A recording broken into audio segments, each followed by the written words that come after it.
Here's Stankie. What's up, everybody? Another beautiful day in Azeroth, and here's a quick guide to Mythic Plus City of Echoes, going over important trash abilities and boss mechanics. Now, in order to spawn the first boss, you need to defeat 3 lieutenant spiders around the room. All 3 have frontal web cones that spawn puddles. Don't stand in them. Ixin casts Horrifying Shrill, which is a group-wide fear that is interruptible, so do interrupt it. Act will cast Call of the Brood, spawns adds and deals group-wide damage, which is unavoidable. And you want to make sure to interrupt Poison Bolt if you have any kicks to spare, or Dispel the Dot. Notable trash before the first boss. Engorged Crawlers cast Toxic Rupture below 30% health, which deals damage and knocks players back if hit. You can either nuke him down before or don't hug him when it goes off. They also apply poison to a random player with Venomous Spit. Dispel if you can. Tanks, beware of Jabbing Flyers stacking bleed.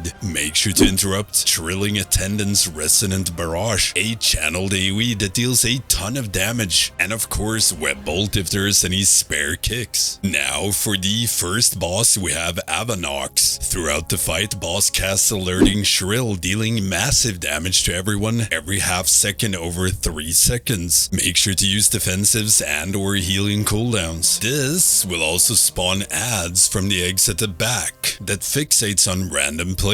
If they get too close to the boss, Avanox devours them and deals 50% increased damage for a minute, which stacks. You want to make sure to slow crowd control and nuke these down. During Gossamer Onslaught, 3 players spawns puddles underneath them. Try to stay somewhat grouped and move in a staggered fashion to not use up too much space. Tanks, beware of Voracious Bite. Hits the tank 3 times and increases their damage taken by 50% for 10 seconds. So make sure to pop a coolie or blame the healer. Notable trash before the second boss. Bloodworkers will charge players further than 8 yards away, so stack up a bit so melee don't cry. Bloodstained Assistant. Their extraction strike stacks a damage increase on them that lasts for 10 seconds. Soothe it or stun knock kite until they drop it, if needed. Bloodstained Web Mages, make sure to interrupt all their revolting volleys. Applies Poison Dot to everyone if it goes off. The Hulking Blood Guards decreases nearby allies' damage taken by 50%, so should be nuked down as soon as possible. They also have a massive slam that deals group-wide damage and stuns everyone for a second. Watch out for their Impale, fires a line of swirls.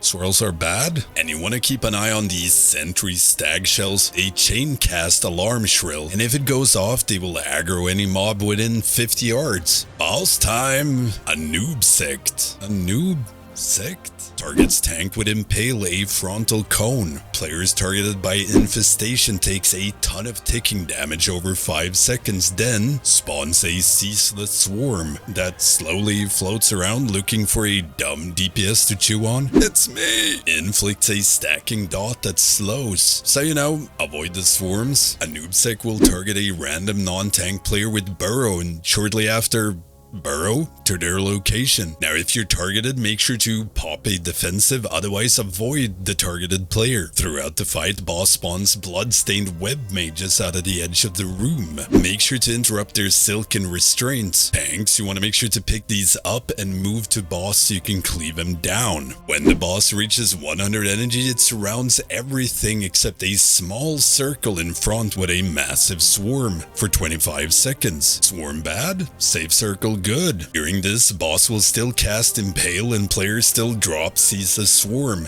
Drop these out near the edge of the circle. Notable trash before the last boss. Make sure to interrupt the Blood Overseer's Venom Volley and avoid erupting web swirls. Swirls are bad. Reinforced drones, the first time you hit the mob, they drop a black blood puddle on the ground, and if you touch the blood pool, you spawn an ad that roots you. Break root by crowd controlling the ad or with things like Blessing of Freedom. And the winged carrier drops black blood as well on hit. Again, avoid puddles. In Nerubian Holler mini boss, probably worth skipping an M+, but if you do pull it, beware of Massive Slam, deals damage and stuns everyone everyone. And each cast deals 10% more damage, so, you know, eventually a lot. Then we have the last boss, Kikatal the Harvester. Throughout the fight, Bloodworker ads run around carrying black blood. They will instantly drop these when hit, creating a black blood puddle on the ground, and if you touch the blood pool, you spawn an ad that roots you, like the previous trash. And you use these to survive the boss Cosmic Singularity, which pulls players in with an ever-increasing strength.